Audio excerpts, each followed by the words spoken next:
प्रधानमंत्री मोदी सीएसआईआर की अध्यक्षता कर रहे हैं, दिखाते हैं आपको सीधा प्रसारण।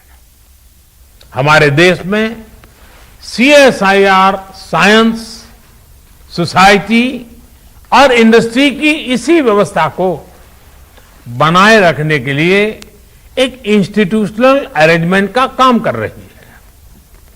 हमारी इस संस्था ने देश को कितनी ही प्रतिभाएं दी हैं, कितने ही वैज्ञानिक दिए हैं। शांति स्वरूप भटनागर जैसे महान वैज्ञानिक ने इस संस्था को नेतृत्व दिया है।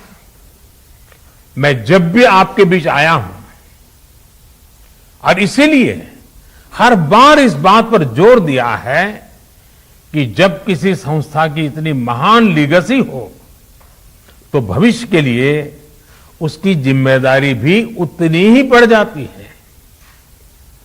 आज भी मेरी और देश की, इवन मानव जात की, आप सबसे बहुत ज्यादा अपेक्षाएं हैं।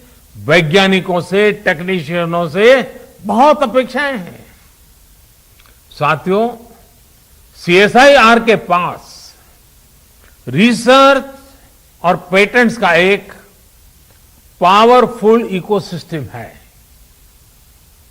आप देश की कई समस्याओं के समाधान के लिए काम कर रहे हैं, लेकिन आज देश के लक्ष्य और देशवासियों के सपने 21वीं सदी की नींव पर आधारित हैं और इसलिए सीएसआईआर जैसी संस्थाओं के हमारे लक्ष्य भी असाधारण है।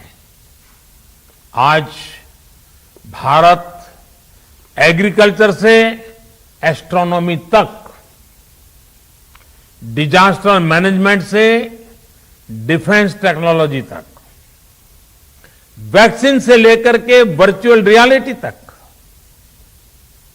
बायोटेक्नोलॉजी से लेकर के बैटरी टेक्नोलॉजी तक, हर दिशा में आत्मनिर्भर और सशक्त बनना चाहता है। आज भारत सस्टेनेबल डेवलपमेंट और क्लीन एनर्जी के क्षेत्र में दुनिया को रास्ता दिखा रहा है। आज हम सॉफ्टवेयर से लेकर सैटेलाइट तक दूसरे देशों के विकास को भी गति दे रहे हैं। दुनिया के विकास में प्रमुख इंजन की भूमिका निभा रहे हैं। इसलिए हमारे लक्ष्य भी वर्तमान से 2 कदम आगे ही होने चाहिए। हमें इस दशक की जरूरतों के साथ ही आने वाले दशकों की तैयारी अभी से करनी होगी।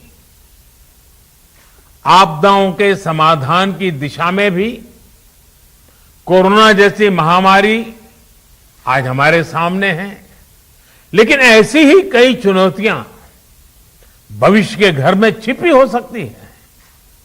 उदाहरण के तौर पर क्लाइमेट चेंज को लेकर एक बहुत बड़ी आशंका दुनिया भर के एक्सपर्ट्स लगातार व्यक्त कर रहे हैं।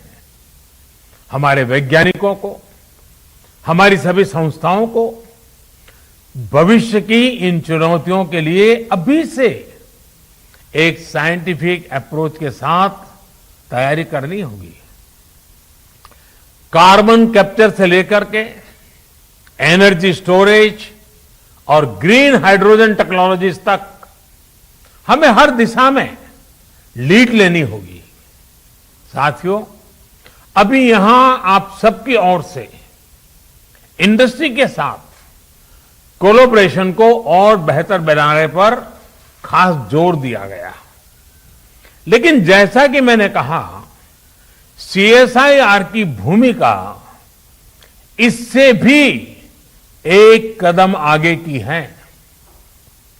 आपको इंडस्ट्री के साथ साथ समाज को भी साथ लेकर चलना होगा।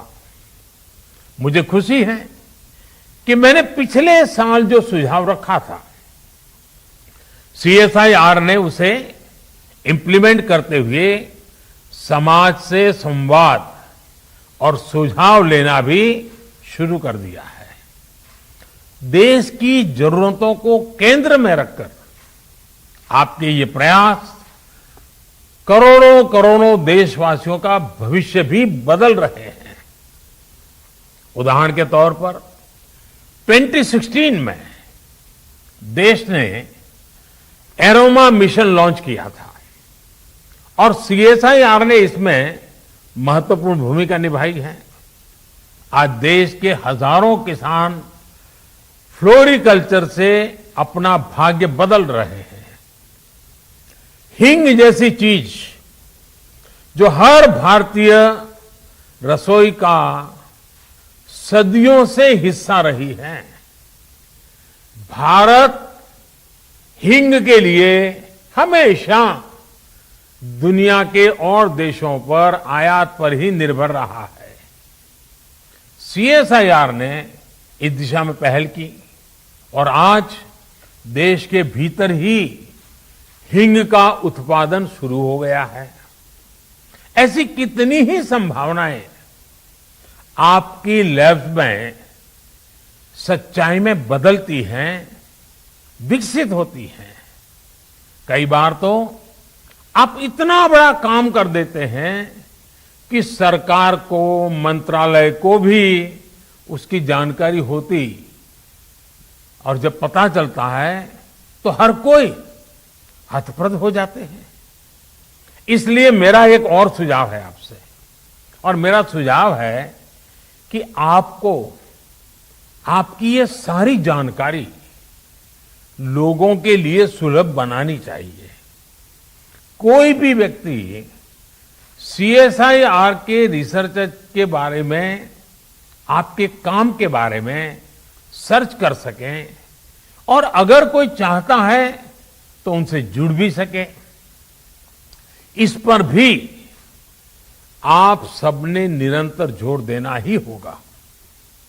इससे आपके काम और आपके प्रोडक्ट्स को भी सपोर्ट होगा और समाज में, इंडस्ट्री में